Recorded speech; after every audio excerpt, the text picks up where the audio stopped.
So as I say, I put the tape on outside corners, just up 4 feet or so, on both sides. Anytime I come to an outside corner, it's good in case anybody hits this and pushes it in, you don't get that vertical hairline crack that you normally see.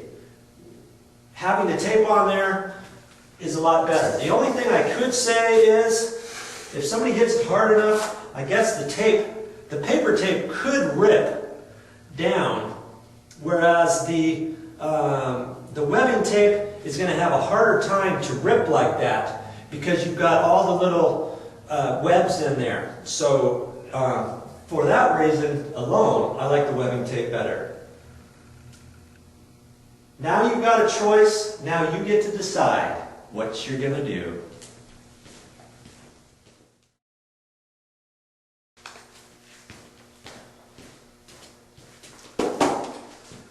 Another way you can put tape on here is you can use regular paper tape.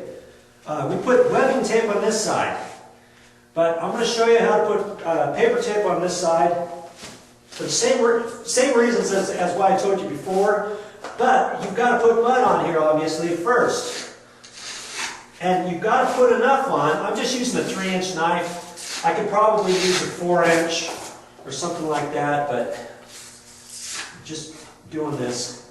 You've got to put enough of this on so that you don't get any air bubbles. Main thing is you don't want to skimp on the outside edge, because if you do, and you don't get enough mud on there, on your tape's going to have an air pocket in it.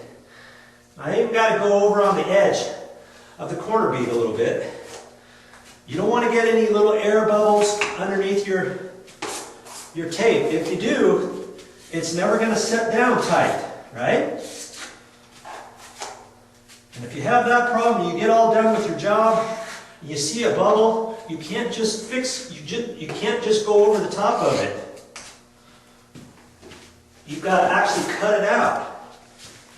Okay, so now you can either hold this up there, or we can, I'm going to just cut it. Ooh. And put it up that way. You could hold the whole piece up there. Now I'm going to set that into the wet mud and go up. Overlap that. Okay, get that on there. Now, you got to press down at the bottom in that direction, in going downwards. You don't want to pull from the bottom up, or else you're going to start pulling the tape up from the bottom. So you got to start about 3 or 4 inches above it and push down on it. Okay, get that bottom set. Then you can start pulling up on it. You got to make sure this tape is in the right place, because as you're pulling up, you don't want it to start wrinkling. Or if it does wrinkle, you want it to wrinkle in the right direction going up. Okay, so you can wipe that a couple times. Make sure you get it tight. That's going to pull out all the excess sheetrock mud underneath it. Now you can wipe the edge off.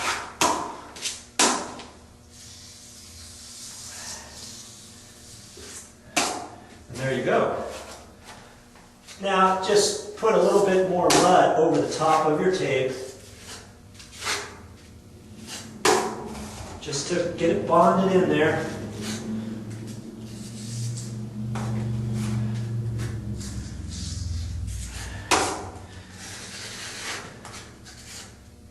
I'm going to let that dry, or you can do the rest of your corner before letting this dry, but obviously you got to let this dry before you put the next coat on. Now that's how you can do it with paper tape. So it depends how many corners you have as to how much material you're going to need. Obviously, if you've got the webbing tape, you put that down. It's a lot cleaner. You don't have to stop and start in between your mud and the tape.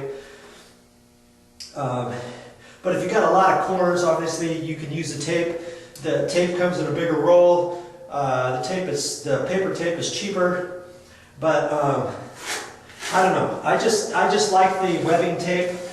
a lot better because you can put it on, you can have somebody else put it on for you in front of you, and then all you do is go through there and start wiping the mud on there.